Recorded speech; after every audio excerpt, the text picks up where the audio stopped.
नमस्कार, कशा आहात सर्वजण. तर मी आहे शुभांगी आणि तुमचं माझ्या प्रीती शुभांगी ब्लॉग चॅनलवर स्वागत आहे. तर सर्वांना श्री स्वामी समर्थ. आजचा वार आहे गुरुवार.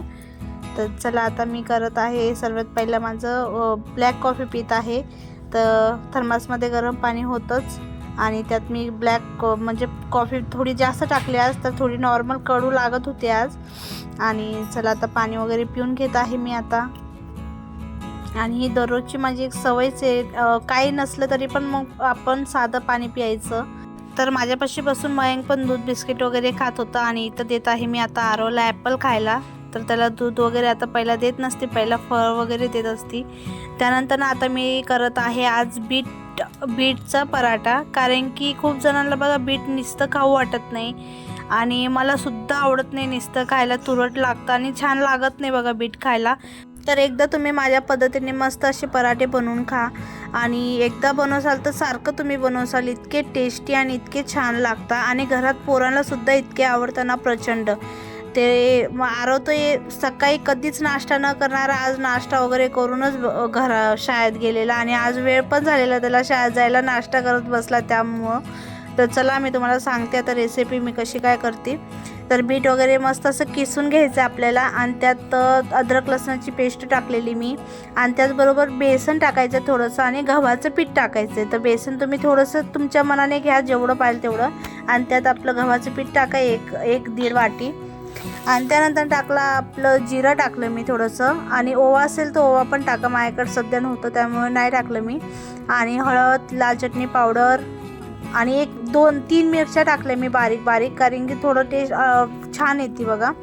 आणि धना पावडर असे आपले थोडे बेसिक मसाले आणि थोडंसं मीठ, हे सर्व टाकून मस्त असं आपल्याला मिक्स करून घ्यायचं आहे. आणि अद्रक लसणाची पेस्ट आणि इतके छान लागतं ना चायसोबत वगैरे, मला तर लय आवडतं, चायसोबतच आवडतं मेन म्हणजे.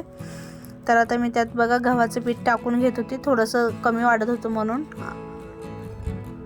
तर अद्रक लसणाची पेस्ट मी करून ठेवलेली ती पण मी टाकून देत आहे.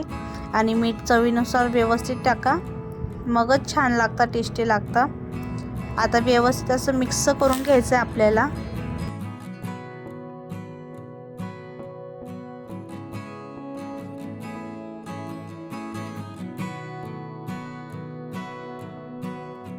तर मिक्स करून झालं, आपल्याला त्यात थोडं थोडं पाणी टाकून मस्त असं आपला डो करून घ्यायचा आहे. आणि बीटची तुम्हाला माहितीच असेल फायदे किती आहे, रक्त वाढतं, सर्व गोष्टीत म्हणजे त्याचं खूपच फायदे आहेत. आणि आपल्याला नुसतं तर खाल्ल्या जात नाही, तर तुम्ही असे पराठे बनवून नक्की खावा आणि घरात पण सर्वांना आवडतील आणि खाल्ल्या पण जातील. आणि वेट लॉससाठी तर खूपच चांगले आहेत बघा. आणि मला पण खाल्ल्या जात नाही म्हणून मी असेच करत असते. आणि मग आरोला तर खूप प्रचंड प्रमाणात आवडतं आरोला हे पराठे. तर आता मी किचन वगैरे व्यवस्थित असं क्लीन करून घेतलेलं आहे. माझं तर प्लॅनिंग होतं सकाळी की मेथी पराठे करू, पण नंतर हे पण म्हणायला लागले की बीटचे पराठे कर, त्यामुळे मग बीटचे करून घेतले मी. आणि मेथी ठेवलेली, आता मेथी बघू उद्या करेल मेथीचे पराठे, ते सुद्धा तुमच्यासोबत शेअर करेल. तर तुम्ही कोणी चॅनलवर नवीन असाल तर प्लीज चॅनलला सबस्क्राईब करायला विसरू नका आणि लाईक पण करत जा. आणि त्याचबरोबर बघा आता मी किचन ओटा मस्त पुसून झाल्यावर आता त्याच्यावर पराठे लाटून घेत आहे आणि बिलकुल चिपकत नाहीत, काय नाही. आणि खूप मस्त पण होत असतं बघा आणि खायलासुद्धा छान लागतं.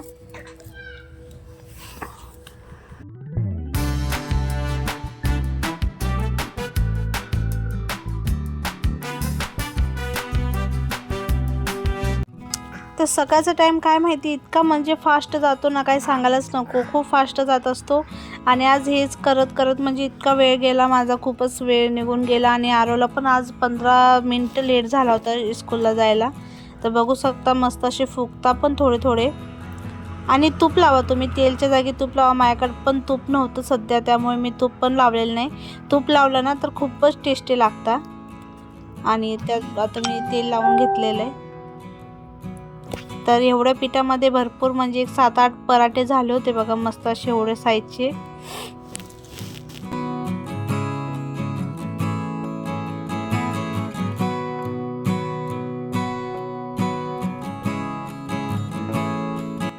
तर एका साईडला मी चाय पण करायला ठेवलेलं आहे, कारण की चाय आणि पराठे कॉम्बिनेशन मला खूप आवडतं. तर सर्वांची आपली आपली पसंत. तर सॉससोबत पण खूप छान लागतं आणि मेयोनीजसोबत पण लागतं. तर मी आज जाणारच आहे किराणा वगैरे भरायला. त्यावेळेस मी येताना घेऊन येणार आहे आज, कारण की पहिलं होते ना ते मी सर्व फेकून दिले, कारण की एक्सपायर होऊन जातात ते खूप लवकर आणि ज्या दिवसाचे ते खायचे पण नसतात. शाळेत घेऊन आले, आता जाते किराणा भरायचा. आज किराणा वगैरे भरून घेते. तर डीमार्टला आलेली, पण मग काय ते आता बंद आहे 9:45 लवकर.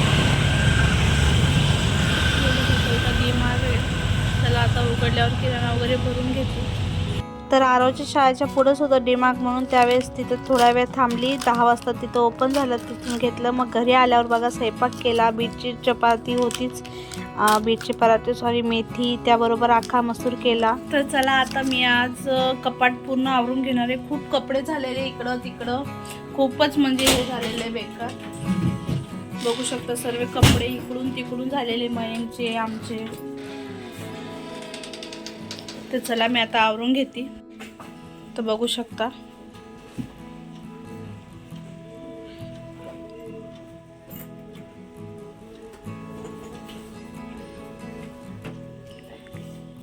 तर कपाट वगैरे आवरायचं म्हटलं ना खूपच ताण होऊन जातो कपड्यांचा. भरपूर असा काय डोकं चालत नाही की आपलं कुठं काय ठेवायचं काय करायचं.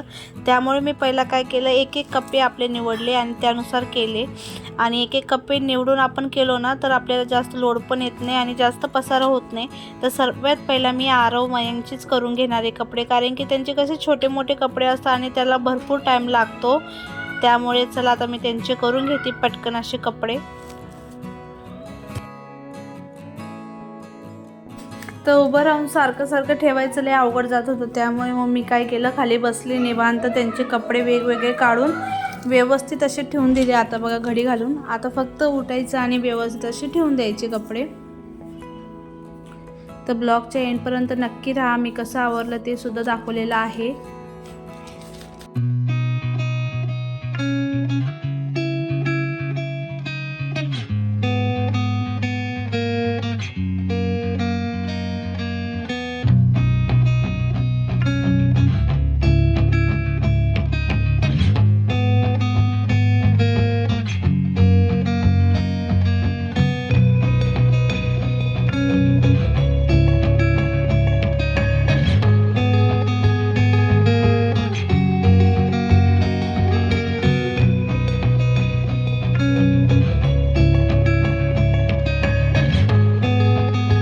तर पोरांचे ते कपडे वगैरे आवरून झाले. त्याबरोबर मी नवीन कपडेसुद्धा वेगळे करत होती, कारण की गावाला जाऊन आल्यापासून जास्तच पसारा म्हणजे झाला होता, कपड्यांचा गोंधळ झालेला.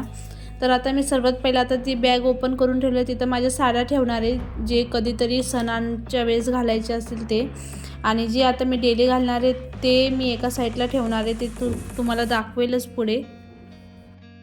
तर माझं कपाट वगैरे आवरून झालेलं आहे. तर चला तुमच्यासोबत मी शेअर करते. आणि कपाट वगैरे आवरायला मला 1 तास तरी लागला, कारण की खूप कपडे इकडे तिकडे झाले होते. तर चला तुम्हाला दाखवते मी कसं आवरलं आहे. तर इथं बघू शकता वरी सर्व बॅगे ठेवलेले मोठी, त्या बाजूला तिथं 4 बॅगे, तिथं मी सर्व मॅनेज केलेले बरोबर. आणि चला आता कपाट ओपन करू. सरक रे आरव. तर बघू शकता इथं मयंकचे कपडे ठेवलेले, इथं शर्ट आहे, इथं पॅन्ट आहे, परत इथं आरवचे ठेवले व्यवस्थित. आणि इथं सर्व माझे कपडे ठेवलेले. हे बघा, हे सर्व टॉप आहे, इथं सर्व पॅन्टी आहे. आणि त्याचबरोबर इथं पण माझे कपडे हे बाहेर जाण्यासाठी ठेवलेले. आणि इथं साड्या ठेवलेल्या आहे डेली यूजच्या, आणि वरी नवीन साड्या ठेवल्या अजून, परत सोप्यामध्ये पण आहेत. आणि इथं ह्यांचे पण सर्व नवीन कपडे घेत भरले आणि इथं डेलीचे ठेवले. आणि त्याबरोबर इथं ठेवलेले बघा बेडशीट, लगेच लागेल, इथं उशीचे कवर ते, आणि त्याबरोबर इथं थोडे डॉक्युमेंट्स, आणि एका साईडला ठेवलेली पर्स, आणि इथं सॉक्स वगैरे ठेवलेले बघा. तर इथं मयंक हलवतोय सारखं सारखं कपाट, त्यामुळे असं होतंय बघा. तर इथलं बघून इथलं कसं केलेलं आहे, मस्त असं आवरून घेतलेलं आहे. मयंक शांत बस ना. त्यानंतर ड्रेसिंग टेबलमध्ये सुद्धा मी इथं पहिला आरव मयंकचे कपडे ठेवायचे, तर ते काढले आणि आता इथं ठेवलेले आपले पाय पुसायचे वगैरे. तर असं मी आवरून घेतलेलं आहे आज. तर आता बघू शकता किती स्वच्छ आणि मस्त वाटतंय. खूप भारी वाटतं एकदम. हे बघा मयंकचे नाटके. तर चला आजचा व्हिडिओ मी इथंच एंड करते. व्हिडिओ कसा वाटला नक्की सांगा. व्हिडिओ आवडला असेल तर लाईक कमेंट शेअर करायला विसरू नका. तर भेटूया उद्या एका नवीन व्हिडिओमध्ये. तर बाय, टेक केअर, काळजी घ्या.